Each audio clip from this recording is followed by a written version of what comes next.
గుజరాత్లోని భాన్స్ రోడ్ పాలి నుంచి అహ్మద్ రెహమాన్ గురించి కీలక విషయం బయటపడింది.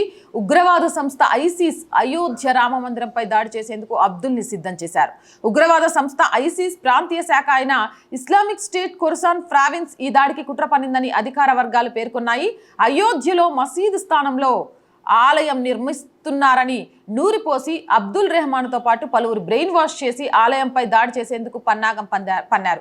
19 సంవత్సరాల పిల్లగాడి మీద అయోధ్య బాబ్రీ అనేది మసీదు కాదు, కట్టడం.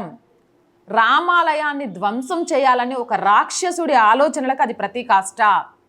బాబ్రీ అనేది కట్టడమే, అది మసీదు కాదు అని 500 సంవత్సరాలు పోరాటం చేసి అయోధ్య రామయ్యను కోర్టు బోన్లో నిలబెట్టి ఆ చట్టపరంగా అది రాముడు పుట్టిన ప్రదేశం, అక్కడ అయోధ్యలో ప్రతిష్ఠ జరగాల్సిందే అని బాలరాముని ప్రతిష్ఠ చేసి అయినా కూడా అన్యమతాల వాళ్ళకున్న విశ్వాసాలను దెబ్బతీయొద్దు అని 5 ఎకరాల భూమిని మసీదు నిర్మించుకోవడానికి ఇచ్చినప్పటికీ కూడా వీళ్ళు చూడండి పిల్లల మనస్తత్వాలను ఎలా నూరిపోసి బ్రెయిన్ వాష్ చేసి దేశద్రోహులుగా తయారు చేస్తున్నారు, ఉగ్రవాదులుగా తయారు చేస్తున్నారని.